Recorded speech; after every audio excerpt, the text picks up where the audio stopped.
ಶ್ರೀಹರಿಯ ಮಗ, ಬ್ರಹ್ಮನ ಮಗ, ಮರಿಚಿಯ ಮಗ, ಕಶ್ಯಪನ ಮಗ, ಸೂರ್ಯನ ಮಗ, ಮನುವಿನ ಮಗ, ಇಕ್ಷ್ವಾಕುವಿನ ಮಗ, ಕುಕ್ಷಿಯ ಮಗ, ಬಾಣನ ಮಗ, ಅನುರಣ್ಯನ ಮಗ, ಪೃಥ್ವಿನ ಮಗ, ತ್ರಿಶಂಕುವಿನ ಮಗ, ದುಂದುಮಾರನ ಮಗ, ಮಾಂಧಾತನ ಮಗ, ಏನು ಸುಸಂಧಿಯ ಮಗ, ಧ್ರುವಸಂಧಿಯ ಮಗ, ಭರತನ ಮಗ, ಅಶಿತನ ಮಗ, ಸಗರನ ಮಗ, ಅಸಮಂಜಸನ ಮಗ, ಅಶುವಂತನ ಮಗ, ದಿಲೀಪನ ಮಗ, ಭಗೀರಥನ ಮಗ, ಕುಕುತ್ಸುವಿನ ಮಗ, ರಘುವಿನ ಮಗ, ಪ್ರಬುದ್ಧನ ಮಗ, ಶಂಕನನ ಮಗ,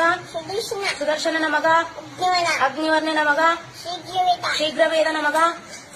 ಮರುವಿನ ಮಗ, ಋಷಿಶಂಕನ ಮಗ, ಅಂಬರೀಷನ ಮಗ, ನಹುಷನ ಮಗ, ಯಯಾತಿಯ ಮಗ, ನಾಭಾಗನ ಮಗ, ಅಜನ ಮಗ, ದಶರಥನ ಮಗ,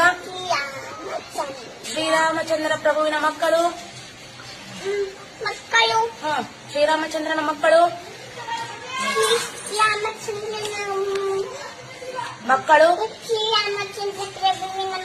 ಶ್ರೀರಾಮಚಂದ್ರ ಪ್ರಭುವಿನ ಮಕ್ಕಳು.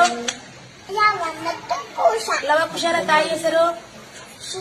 ಸೀತಾಮಾತೆ, ತಂದೆ